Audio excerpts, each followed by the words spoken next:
Noma.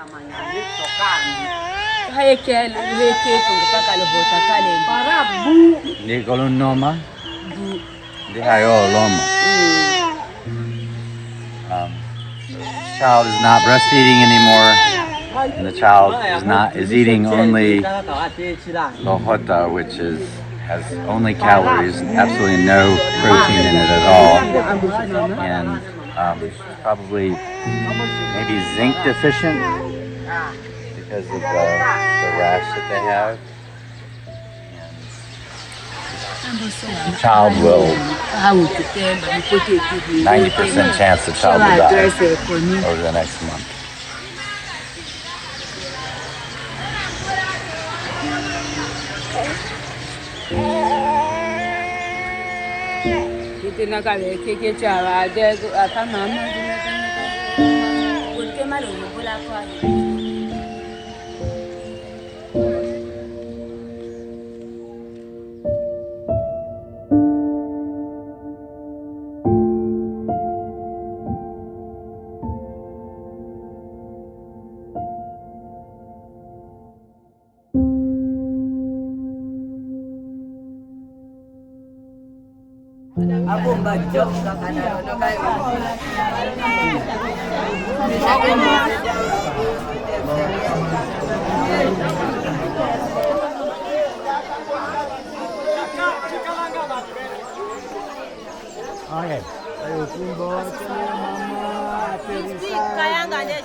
Good morning.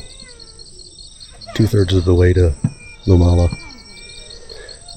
7 o'clock in the morning, and we wake up to a crowd.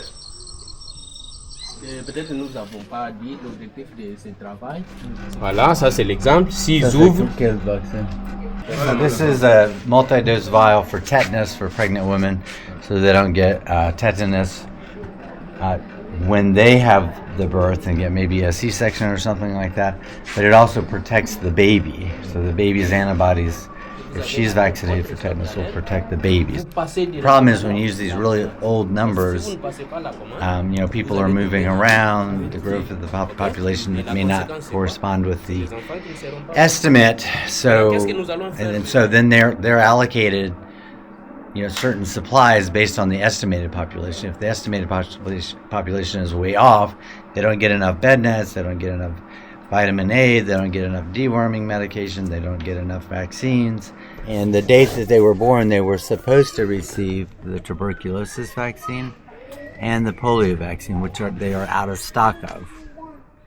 But they're really doing a good job. They're putting the kids in the register so that they don't forget them. Triplan.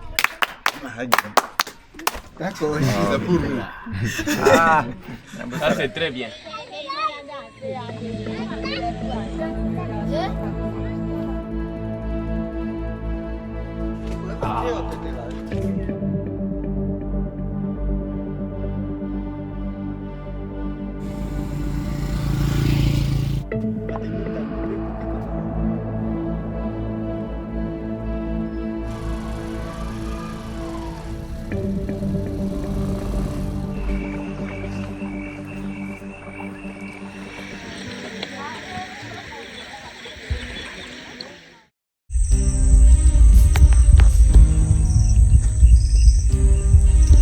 Unsure what's happening. Chris and I went ahead. They said take the lead. We sat here for about 10 minutes. Then we decided that Chris would go back. And if he wasn't back here to get me in 15 minutes, I was going to go get him. I'm not sure what's happening.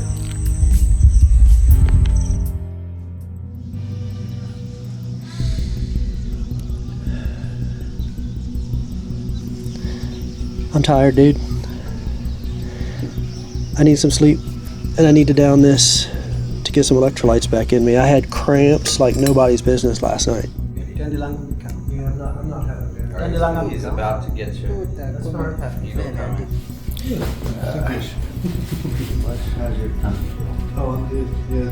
Pain anywhere in your body?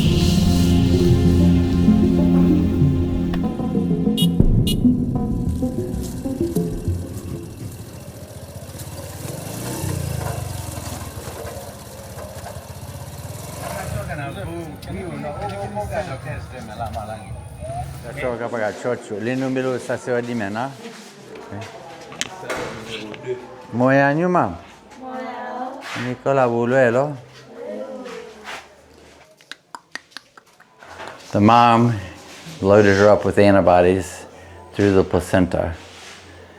It happens towards the end of pregnancy, and then those antibodies protect the child until right at this age. It's unusual to see a kid with malaria younger than this. But at this point forward, it's malaria, malaria, malaria till they're 5 and they have their own antibodies.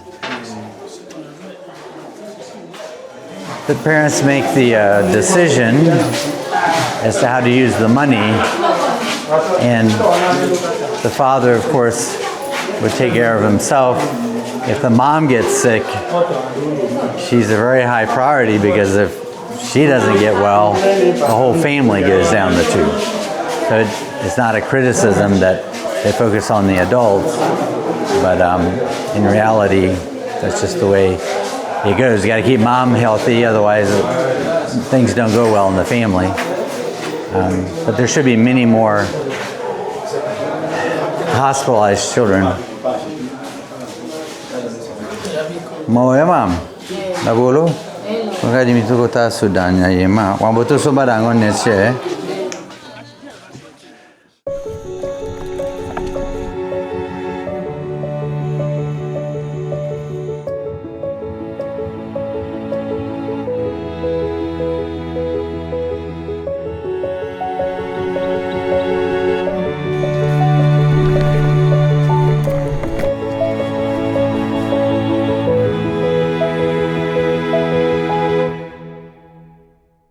So that was neat, but we got here, we were so tired, we said we need to take another rest day, after several days of 12-hour days of riding, and we're talking, non-stop. We stop every 25 kilometers or so, but it takes like 2 hours to do 25 kilometers. It's so thick. And it's work. It's a workout.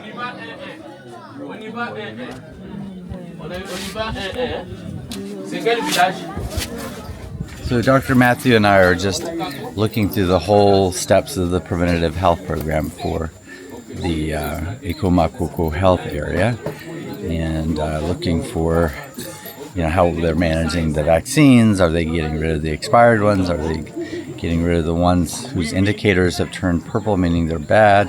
Are they getting rid of the multi-dose vials that they have opened? They're supposed to get rid of it in a month. So if it's not indicated when they open it, so we just tossed a bunch of immunizations, and then we're just looking at other parts of the workflow and what difficulty they have. Keep in mind, we're a long ways away for them to bring all the preventative services here. Let's see, this means this is the, it looks like the 15th house maybe. So they number the houses. They number the number of people, and this is the number of children who need the polio vaccine when they're doing the campaign. So this is the Ilingampangu Health Center. I'm not sure what the population is. I think it's about 10,000 people depend on this health center for their preventative services like immunizations and malnutrition consultation and weighing and following, tracking kids' health, and giving out bed nets to prevent malaria, and vitamin A and deworming medication. That's for kids, and then for like pregnant women, they have their prenatal consultations that they have, which include a tetanus shot. And if anybody gets sick, they can come here if they have a fever, they get tested for malaria, maybe get treated. A lot of times that's free when there's funding for it. But, you know, if you need emergency surgery, this is where it happens. Referring people is supposed to be the norm, but we are over 200 kilometers and 2 days journey away from the referral hospital, so it's not practical for them to refer to the Lomela hospital, because if it's something serious, they're either better by the time they get there, or they're probably not with us anymore.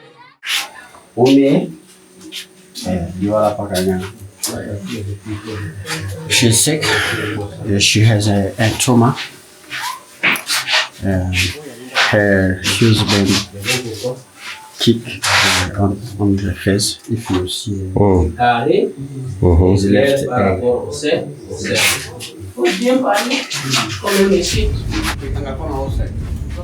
That particular town wasn't as friendly as some of the others.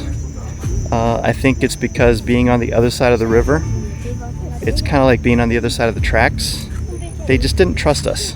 You know, they were people from a different area, and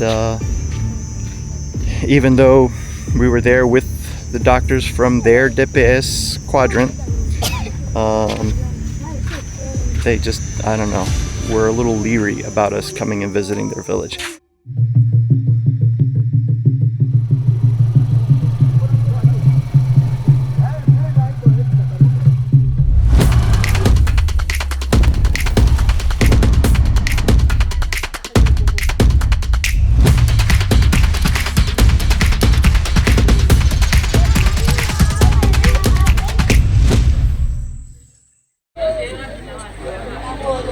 So he's in some sort of nephrotic syndrome.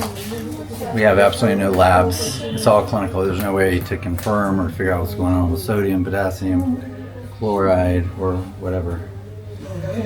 So we're kind of driving in the dark. You're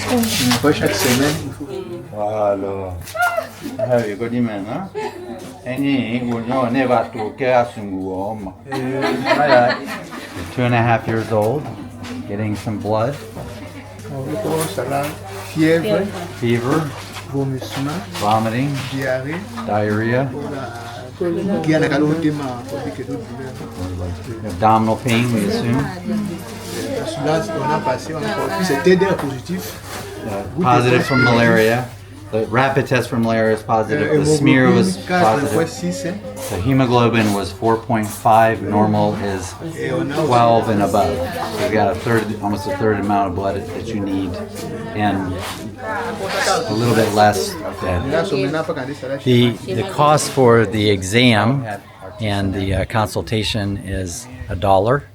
Many of which the parents cannot afford, and when they can't afford that consultation fee, that means they're by default not getting tested for malaria, which is free. The test is free, and also the treatment is free. So you wind up with a lot of kids getting a lot sicker, going to the hospital, maybe dying of malaria because they were not able to access that free test and the free medication. And so I'd step in and pay for that consultation fee for kids under 5 to make sure that they're able to access those services and have a good chance of living.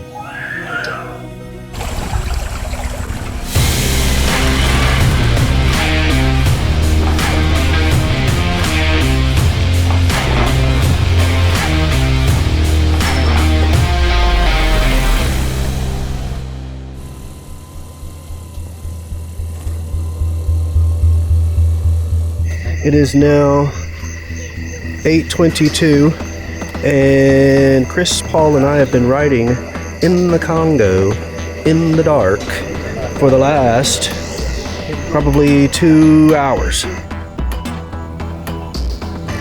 Earlier, Paul said to us that we were in the 0.001% of the people in the world that have ridden in the Congo on motorcycles. How about ridden in the Congo on motorcycles in the dark?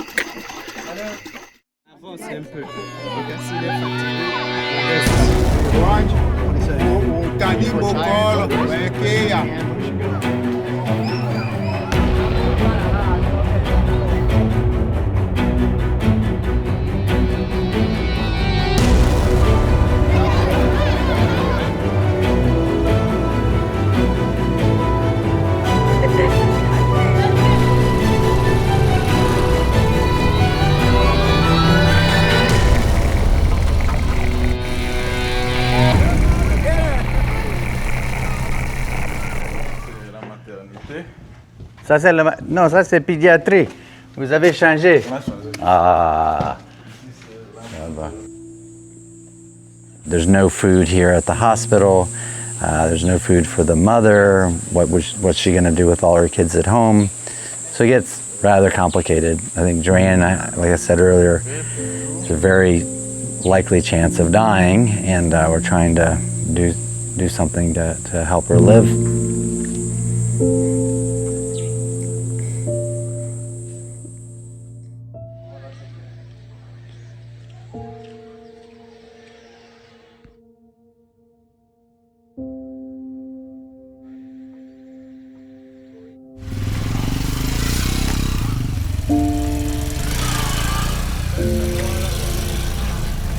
Huh?